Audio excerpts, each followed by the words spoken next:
The tale of quiet Dunai Ivanovich. Who would speak of the things of old, of the things that have been, of the waters of life and death, and from whence they come? Who would speak of that Dunai, of quiet Dunai, of Dunai, the son of Ivan? In old and mighty Kiev town, while Prince Volodymyr Bright Sun, the Red Sun, feasted with his Bogatyr and his Polianitsa, Dunai Ivanovich sat in a kabak, a royal pothouse. Quiet Dunai Ivanovich had had a roving foot, had roamed many lands until he came to the land of Lithuania, and there he entered the service of the king of Lithuania and served him faithfully for a dozen years, causing the king to look upon him as a son. But youthful indiscretion had led him to boast of the beauty of the king's daughter, young Princess Nastas'ya, who kept him ever in her heart. His boasting before the king had caused him to be imprisoned and threatened with execution until his beloved freed him and sent him forth upon the plains. And so Dunai crossed the sea of grass to old and mighty Kiev town and entered the pothouse and drank away his hat from a Grecian land, his fine flowered robes, his boots of Morocco, and all that he had. And Dunai sat in the pothouse, in the kabak, over his horns of liquor. It chanced on a day that courteous Prince Volodymyr made a great and honorable feast to many princes, boyars, and mighty Rus heroes, where they sat eating bread and salt, carving the white swan, and quaffing sweet mead. As the sun sank to evening, the guests began their brags of a good steed, of youthful prowess, a sharp sword. Then through the hall paced fair son Prince Volodymyr, wringing his white hands and shaking his yellow curls as he spoke. Boast not, brothers. Have I also not gold and wonderful steeds and keen-edged swords? I have all of these things, but there is something that you have that I do not. Each of you is wed. Only your prince remains without a wife. Is there any of you here that knows of someone who could be my equal, that I can wed? The hall fell silent. The great hid behind the lesser hid behind the small, and none dared speak until at last Dobrina Nikitich came from behind the peach, behind the oven. My Prince Volodymyr, grant me to speak a word without chastisement, without speedy death or distant exile. Speak then, Dobrina Nikitich. Then spoke Dobrina, and wavered not. I know a fitting mate for thee, a princess, a beauty such as exists not elsewhere in all the world. I have not seen her, but her fame I have heard from my sword brother, mighty Dunai Ivanovich. He sitteth now in the great royal pothouse over his horns, and hath not the wherewithal to come to thy honorable feast. Then Volodymyr spoke. Take my golden keys, open my iron-bound chest, take treasure as thou requirest, and go, Dobrina, to the royal pothouse, ransom Dunai's raiment, and conduct him in our honorable feast. So Dobrina took gold and went to the pothouse.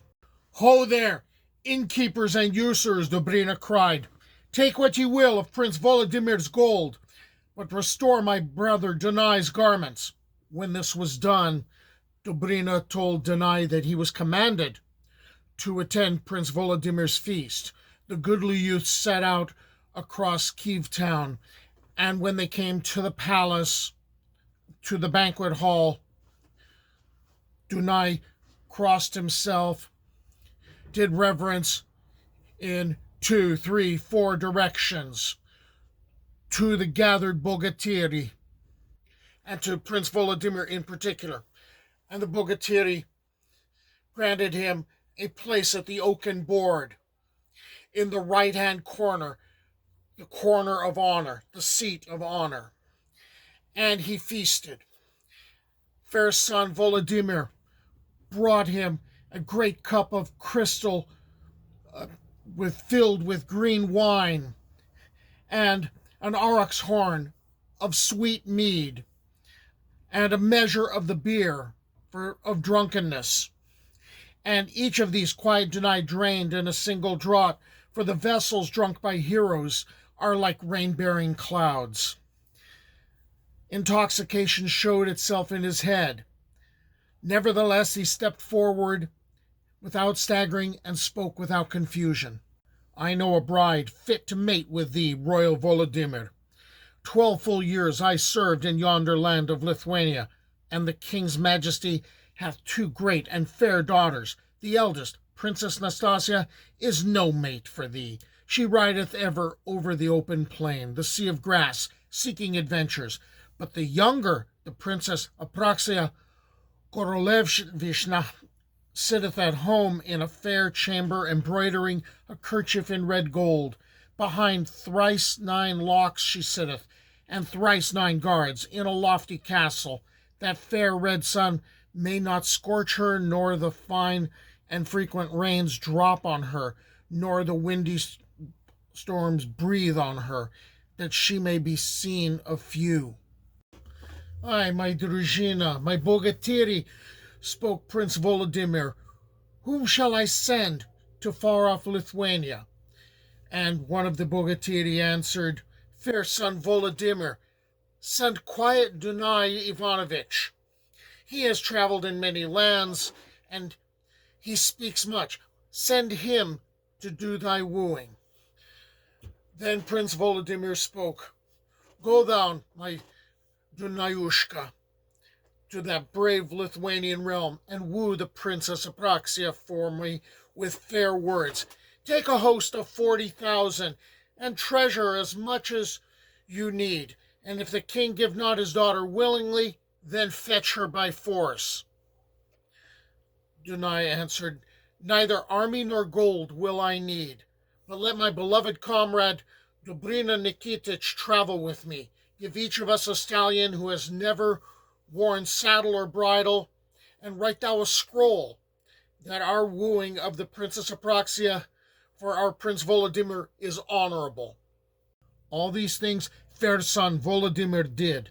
Then Dunai and Dobrina went forth from the palace, mounted their good steeds, and in time came to the brave land of Lithuania, and to the royal palace.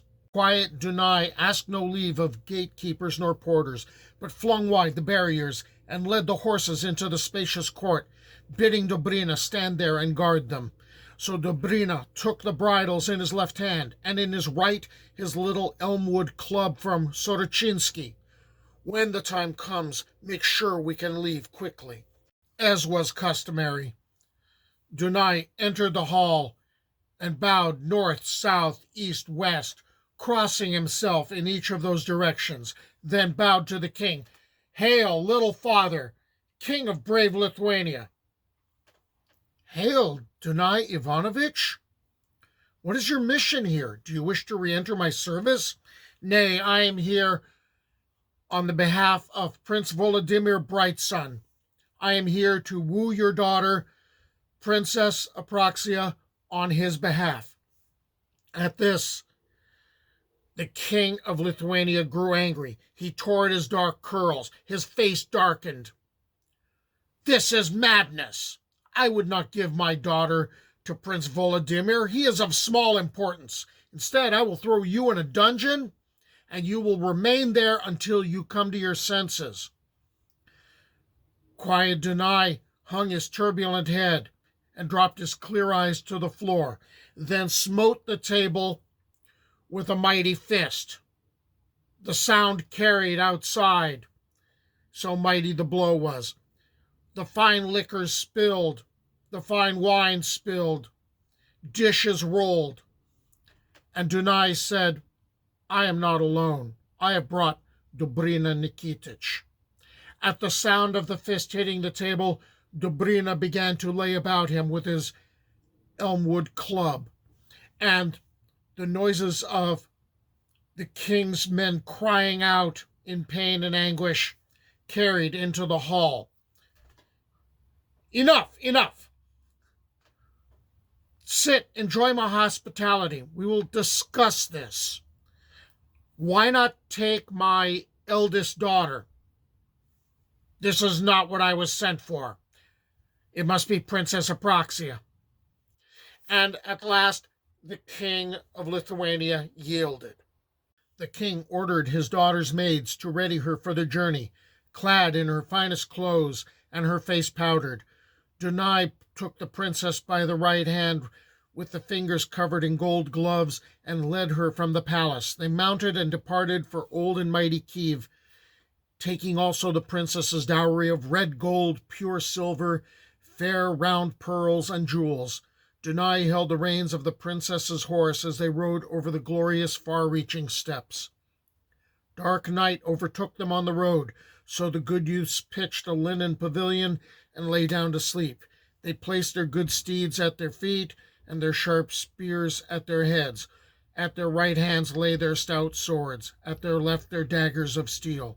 The good youths slept and slumbered, enjoying the dark night. Nothing saw they, and nothing did they hear, not even the Tatar riding across the plain. They rose while it was still very early and set out upon their way, and the Tatar rode in pursuit, his steed all covered with the mire of the way. Dunai was aware of the night in the way, and sent Dobrina on to Kiev town with the fair Princess Apraxia, but remained himself in the open plain to meet that stout, bold adversary. When the Tatar perceived that he was pursued in turn, and that Dunai had overtaken him, he began to smite Dunai with his spear, and to say to himself, "Halt, Tatar, on the open plain! Roar, Tatar, like a wild beast! Whistle, Tatar, like a serpent!" Dunai galloped up to the stranger and hit him with the blunt end of the spear, knocking him off his horse, only to realize this was not a man, but a Polianitsa, a warrior maiden. "I am Nastas'ya Korolevishna," said the figure on the ground. "How now, fair Dunai? Knowest thou me not? Yet we trod one path, sat in one bower, drank from one cup, and thou didst dwell with us 12 full years. But loud-voiced men have come from Kiev while I was far from home, and have stolen my sister, and her I seek." "Princess Nastas'ya!" cried quiet Dunai, and raised her from the damp earth by her white hands and kissed her sugar mouth. "Let us go to Kiev town, and receive the wonder-working of the cross, and take the golden crowns, and be wedded." And so he placed her upon her good steed, and thus they came to Kiev town, and met fair son Prince Volodymyr and the Princess Apraxia, who came there to be married. The sisters were reunited, and were married, the younger sister first, as was meet, and the elder afterwards. And great was the marriage feast, which courteous Prince Volodymyr made for himself and for quiet Dunai Ivanovich, lasting 12 days. 12 days of feasting and drinking. The brags came forth. They came from the Bogatyr, the Polianitsa, the Boyare, who were in attendance. Dunai Ivanovich began to brag also. "In all of Kiev town, is there not a youth like Dunai? From the Lithuanian lands he drew forth 2 swans, he married one, and he gave the other in marriage." Princess Nastas'ya answered him, "Is not thy boast emptied, Dunayushka? Not long have I dwelt in this town, yet I have learned fair is Churila Blankovich, daring Alyosha Popovich, and courteous young Dobrina Nikitich." And so she praised different heroes, yet spoke not one word of praise for Dunai, who had praised himself. "Neither in deeds of knightly exercise are the heroes lacking," quoth the princess, "and even I can shoot somewhat. Let us now take a stout bow, and let us set a sharp dagger in the open plain, a full verst away, and before it a silver ring. Let us shoot through the silver ring at the sharp dagger in such wise that the arrow may fall in 2 equal parts against the dagger, into 2 parts alike to the eye and of equal weight. Quiet Dunai was both ashamed and wroth at this, and said, "Good Nastasyushka, let us go to the plain and shoot our fiery darts." So they went forth. Nastas'ya sent a burning arrow. It passed through the ring, and falling upon the sharp blade, was parted in twain, and both the parts were exactly equal. Then Danayushka shot. The first arrow he sent too far. The second fell short. The third flew wide of the mark and was never found again. Quiet Dunai waxed very wroth thereat, and aimed a burning arrow smeared with serpent's fat at Nastas'ya's white breast. Then she besought him, "I, fair Dunai Ivanovich, Dunayushka, forgive my foolish woman's words. Better will it be for thee to punish me, but grant me only to bear thy son, whom even now grows within me, and leave a posterity behind me in the world. For such a child there is not in all the town. His little legs are silver to the knee, his arms to the elbow are of pure gold. Upon his brow gloweth the fair red sun, and upon his crown shine countless stars, and at the back of his head the bright moon beameth." Dunai heeded not her speech, but sent his burning arrow into her white breast, and took out her heart with his dagger, and his son was as she had said. Then Dunai's heart burned with grief and shame. Where the white swan fell, there also shall fall the bright falcon. With that he placed the hilt of his dagger on the damp earth, fell upon it, so that it pierced his white breast. From that spot flowed forth straightway 2 swift streams. One was called the river Nastas'ya, and the other the river Dunai, which we today call the river Danube. It was at the feast I heard this tale. There it was I drank mead ale. Though it flowed down my beard, my mouth stayed dry, for never a drop passed my lips, swear I.